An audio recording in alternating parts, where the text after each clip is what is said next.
कर्पूरगौरं करुणावतारं संसारसारं भुजगेन्द्रहारं सदा वसन्तं हृदयारविन्दे भवं भवानी सहितं Namami. Reminded of a film I saw about, I think it was 15 years ago the film was made, which was a series of conversations with quantum physicists and some mystics, to use that word. And the whole premise of the film was that the mystic and the quantum physicist is seeking an answer to the three basic questions, which are, who am I, where have I come from, and where am I going? I did not understand the film then. I am hoping that you would be able to throw some light on the three questions and, what the physicists and the mystics are seeking. So you are asking me who you are? Kind of. See, it's all right to walk on the street, point at one of you and say, who are you? It's okay. You go to somebody and say, who am I?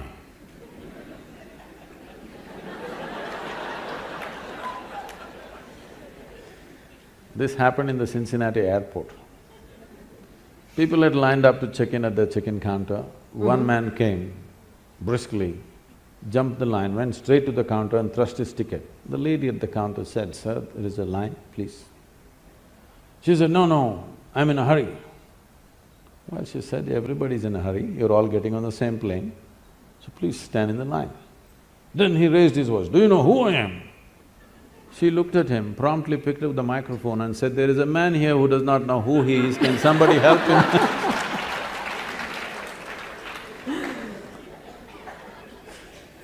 So, you should never address this question to someone else. All these so-called whatever, I don't know, I don't want to make comments, they all picked it up because that Ramana Maharshi's book, I think, became famous in California, okay? Everywhere you go, everybody's talking, who am I, who are you? Who am I is a question that should be addressed within you, digging every time you ask it, digging it deeper and deeper and deeper into yourself. You never go and ask somebody, who am I? That smacks of something else. I was teaching a program in Los Angeles, and this is maybe 150, 200 people. Half of them are all Hollywood types, and a whole lot of them look alike, many especially women, not because they're sisters, because they have the same doctor.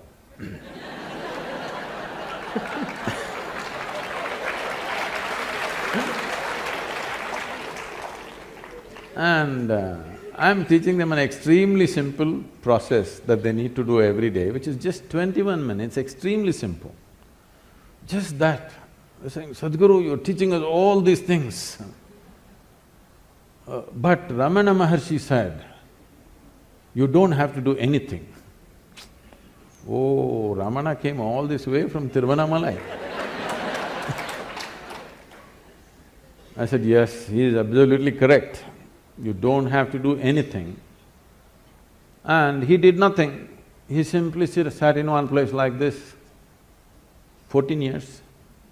Rats came and bit into his thighs, festering wounds, worms came out of it, but he did nothing, simply sat. Said, "You people are made like this, if a mosquito bites you, you'll call 911." You don't talk about doing nothing. Ramana talks about doing nothing, leave that, that's not your business. You are made like this, you don't talk about doing nothing. Ramana talked about, who am I, who am I? You never utter this to anybody. Don't ever go on, please all of you. Don't go somewhere and ask someone, who am I? You can ask them, who are you?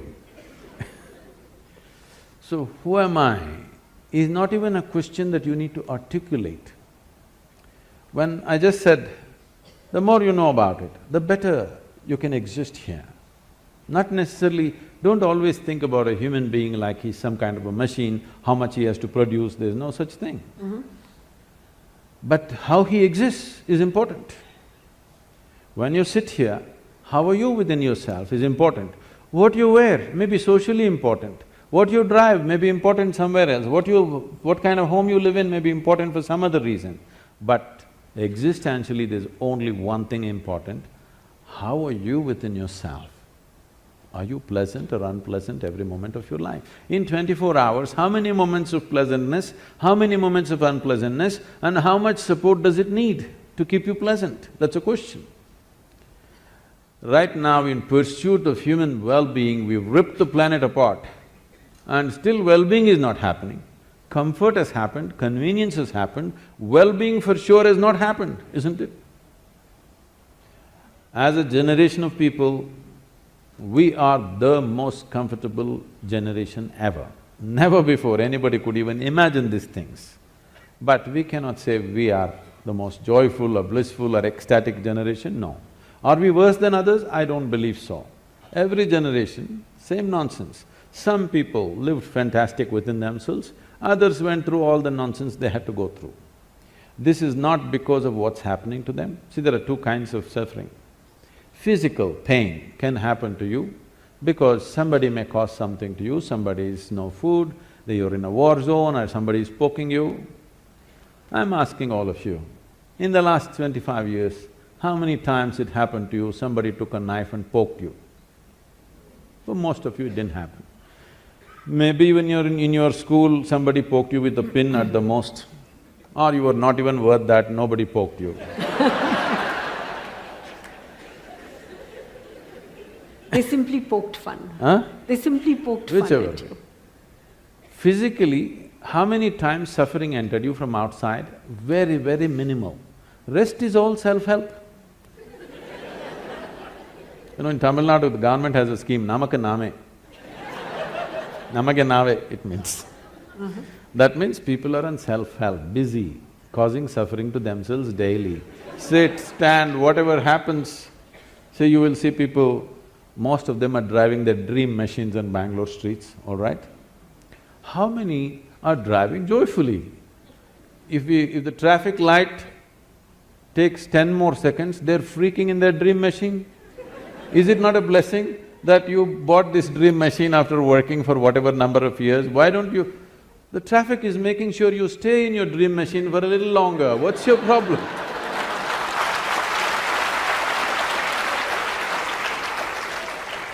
I'm saying just about anything, people are suffering. So suffering is not happening because of something else, it's simply because people do not know how to manage their body, their mind, their energies, their emotion, nothing. Because no attention has been paid. No attention to the nature of who you are has not been paid.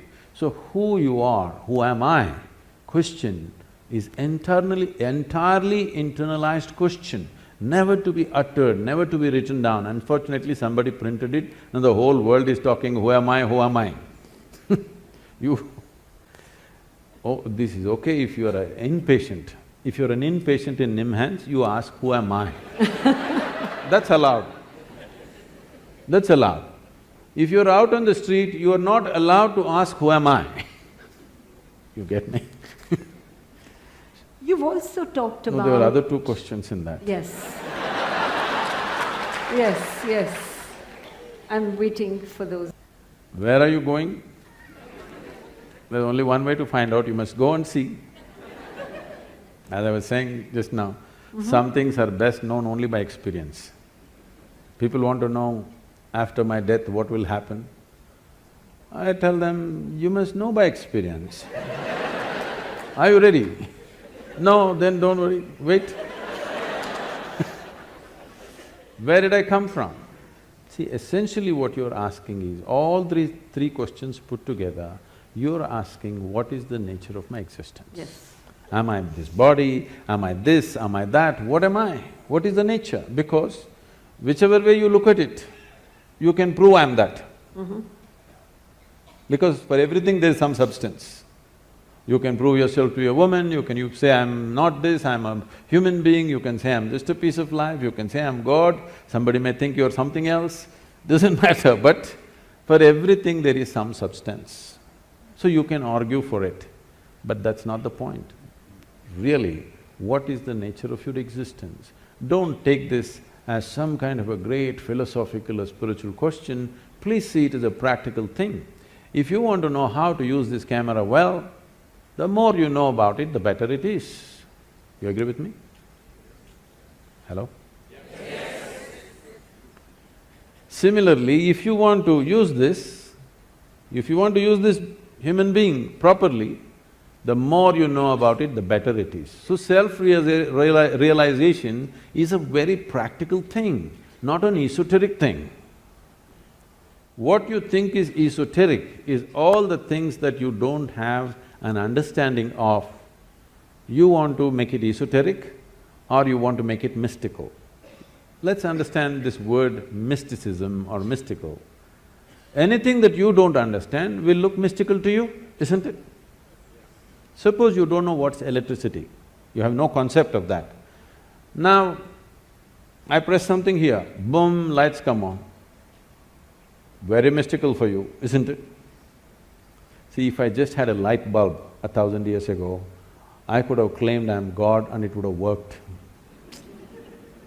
Came too late, you know.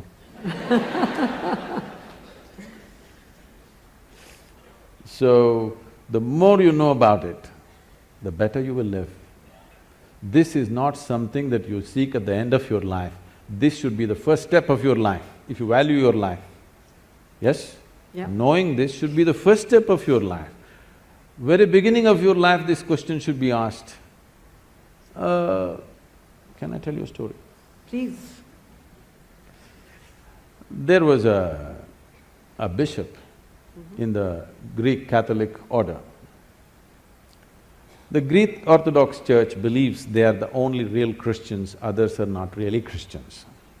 They think they are the only pure Christians, others are not really that. They have their own pope in Istanbul. So, it became a very small group over a period of time for whatever reasons. So, being on the Silk Route, many fantastic stories from India are wafting across the Bosphorus, and these stories are going on about the mystics and the yogis and the magic of India, which the Indians have not seen and everybody else has seen. So he always wanted to go to India. But being a man of cloth, he could not really choose where to go. After 60 years of age, when he semi-retired, he got an opportunity and he came to southern India. And he found the right kind of guides. Somebody told him, you go up this mountain, and they gave him the landmarks, and here there's one yogi, he is the right one to meet for you. So he climbed up the mountain. The man is not made for mountains. You know, mountains demand certain things from you. So he went up, and as they had said, there was a yogi sitting in front of a cave, blissed out. He went and he had heard that if you see an Indian yogi, you have to prostrate. But for that also, you need some fitness. This is a part of the Indian thing because that's the only exercise most Indians do. So whatever you see, you just bow down. But now they've learned… A shortcut there too. Yes, the idea is to touch the floor. Every time you keep doing it through the day, it's a good exercise, you don't have to spend extra time for exercise. So he struggled and scraping himself and sat up. All this commotion, the yogi opened his eyes and smiled. So the bishop asked, can I ask you a question? The yogi said, by all means. The bishop asked, what is life? This is after 60. The damn question you should have asked when you were 6, at least 16 you must have asked. No, 60, all right, better late than never, sometime you asked. So, when he asked this question, what is life, the yogi went into raptures. And then he said, life is like the fragrance of jasmine upon gentle spring breeze. The bishop looked like this, what? fragrance of jasmine on gentle spring breeze. But our teacher told us, life is like a thorn. Once it gets into you, if you sit it hurts, if you lie down it hurts, if you stand up it hurts. And you're saying it is fragrance of jasmine, spring breeze and all this stuff. The yogi smiled and said, well, that's his life.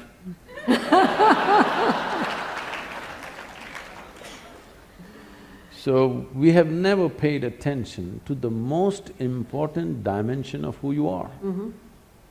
And you do not know life any other way than the way it happens within you. Right, Yes? right. You are the only doorway to the existence for yourself. You can Absolutely. only experience through this mechanism and no other way. Yep. If you don't know this, what the hell are you doing here? And just because you know this, people label you as a mystic, as this, as that, and many people mispronounce it as a mistake, you know. So one of the other things that you've talked about is, the mind, and these are my words or what I've understood of what you've said, what the mind believes, the heart follows. What is in the mind is in the heart, in a sense, if I've got it right, unless I've got it wrong. Because when you say that there is no difference between, my mind is saying this, but my heart is saying something You're talking else. about a metaphoric heart or your heart? I am talking about metaphoric, I'm not talking about… Okay, not the I'm pump. talking about metaphoric heart, not the heart that is, simply pumping. There is something else, which I've read some time back, which says that, you've got to search in your heart with your intellect. So there are all these things which is about the mind and the heart and, how you apply intelligence and perception to create awareness. And I think you've talked about that a little bit. Would you elaborate for us, the concept of intellect, intelligence, perception, and, how we can use that in our everyday lives? So there's a whole lot of enterprise going on in the world by complicating very simple aspects of life, really.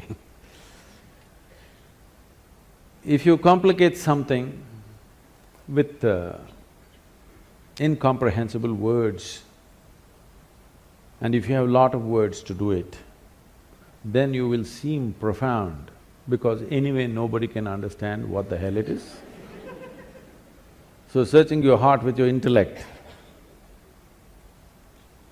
the thing that you're referring to as your heart is generally the emotional side of you. So you're separating what is thought and what is emotion. Let me ask you a simple question. If you look at yourself carefully in your day-to-day activity, you will notice this. The way you think is the way you emote.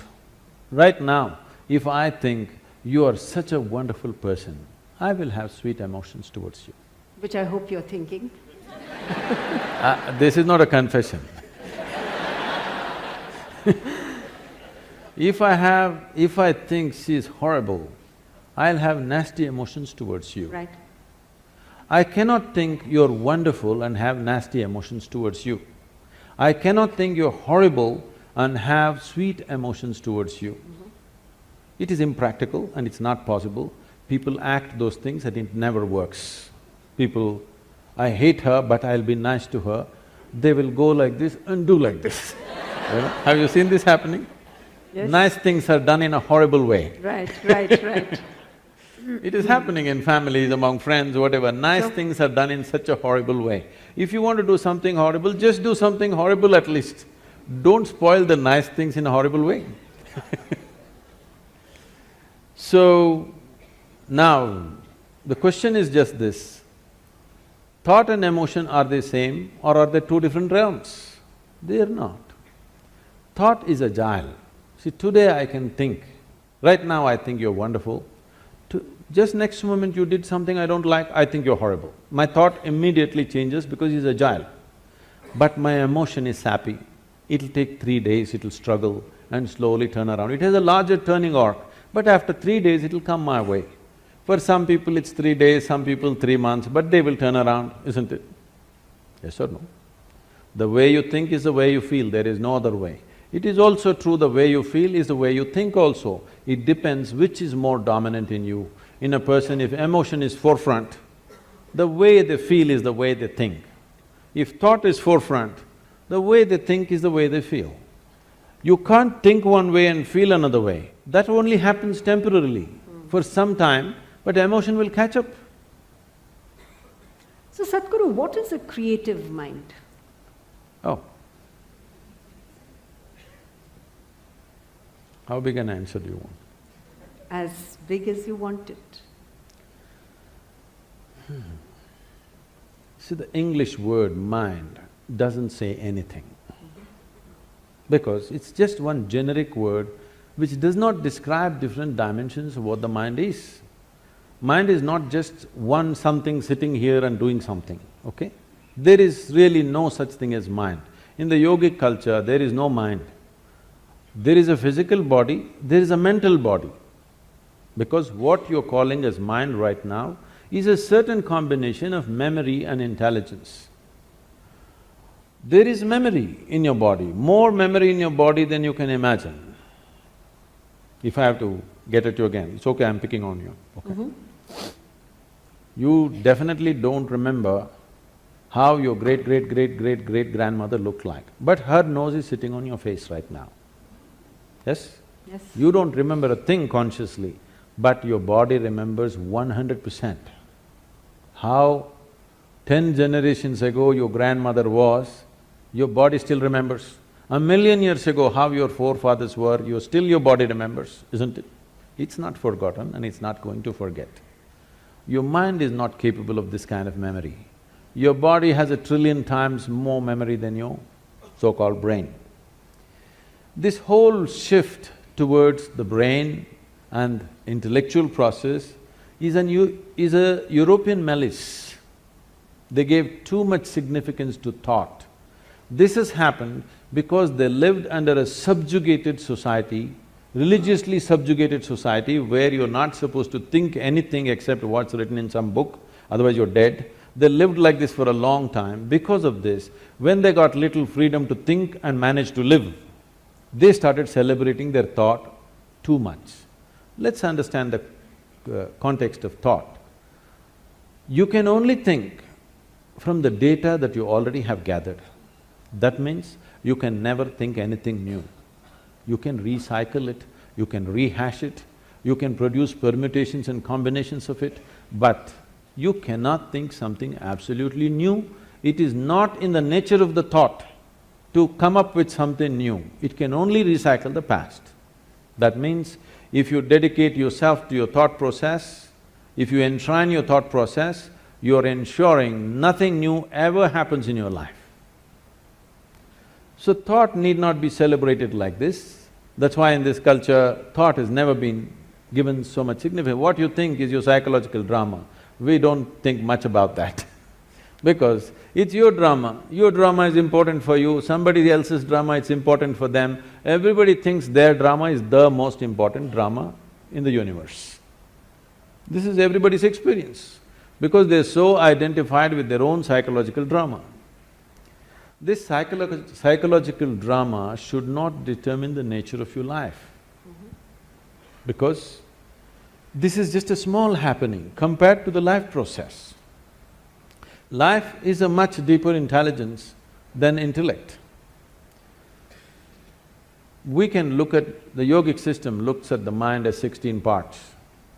Those 16 parts are further broken and they're taken up to 84,000 parts. But now if I talk about 84,000, already there's a segment which says no, so I will make it 4. I'm taking away 80, okay? I'm being fair to you. Only 4. 4 fundamental parts.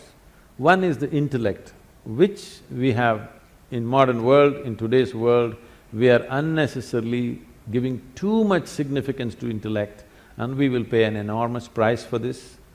You will come to a place where you'll know everything, but you'll know nothing of life significance, really.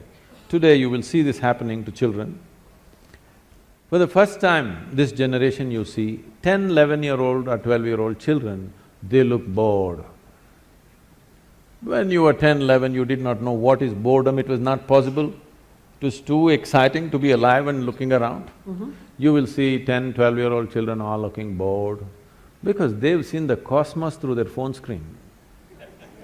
They know it all. And especially in the Western countries, you will see this happening at 8, 10.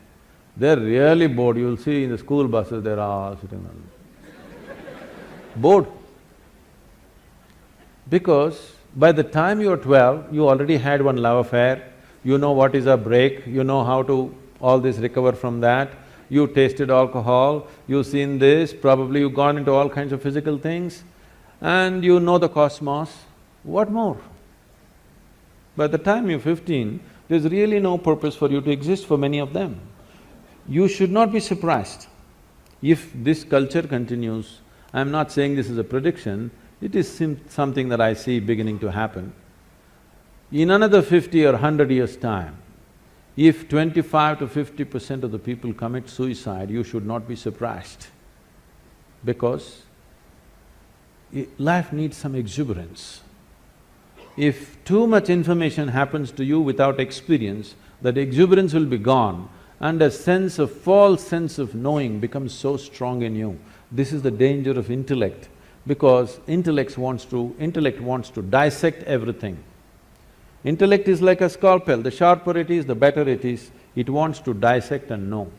Dissection works with some things, not with all aspects of life.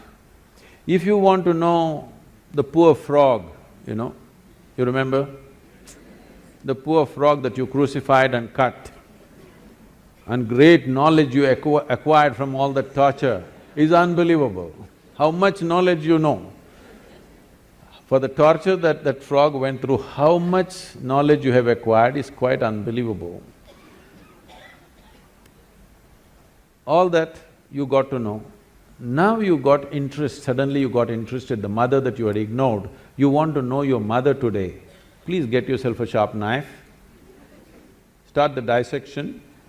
You may know everything about her liver, kidney, heart, but you won't have a mother left, that's all. So life cannot be known by breaking it up. You can know physical things by breaking it up. You cannot know life by breaking it into pieces, but this is the nature of the intellect.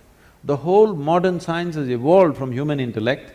Because it's produced technological benefits, you can't argue against it, because people, Yeah. they think they're scientists, they know nothing about science. They're just enjoying their iPhone. They think they're scientists because they can do this. No, technology is fine, it's brought much comfort and convenience, but it'll not bring life to us. So intellect is like this. Intellect will be useful only depending upon what it is identified with and what is held, what holds this, how steadily. So the next dimension of the mind, the first one is called as buddhi, which is the intellect, the second one is called as ahankara. Ahankara does not mean ego, this, that, it means the identity. Whatever you identified with, your intellect functions only around that. Simple, if you just identify with a nation, if you say, I'm an Indian, everything Indian looks beautiful. If you cross the border and you say you're something else, all that looks beautiful. So whatever you identified with, it's only with that the intellect functions. So ahankara is the identity. How consciously and how steadily your ahankara has been created will determine the effectiveness of your intellect. Just because it's sharp, it does not mean it'll be effective, because sharp intellect or a sharp knife can cause any amount of damage to you. If you have a sharp knife and you don't have a steady hand, you will cut yourself all over the place. That's all that's happening. Human suffering is just this. You don't know how to hold this intellect in your hand properly. Every day you're cutting yourself. All suffering is on self-help because your own mind causing this to you all the time. No matter what happens, people suffer, whichever way they suffer, because they don't know how to hold this intellect. If you had the mind of an earthworm, you would be quite peaceful. Yes? You're trying to do it in so many ways to reduce the sharpness of the intellect by drink, by drug, by overeating, by doing all kinds of things somehow to take away the sharpness because the damn thing hurts. It hurts not because that's its nature, it hurts because you do not know how to hold it. The next dimension of the mind is called as manas, which is a huge volume of memory. It is not here or there, entire body carries memory. So, manomaya kosha, this is called a huge sack of memory. This memory is in various stacks, we'll not go into all these details considering some people have said a clear no. They don't want to have a mind, I'm sorry, they don't want to know anything about the mind. So the fourth dimension of the mind is called as chitta. Chitta means it's pure intelligence. It is unsullied by memory. It has no trace of any kind of memory, it's just pure intelligence. If you touch this, then you have access to what you're referring to as the source of creation, because all kinds of things might have been fed to you. God is this, God is love, God is compassion, God is kind, whatever. Somebody come, stand on the edge of this stage, say all the prayer you want to say and fall.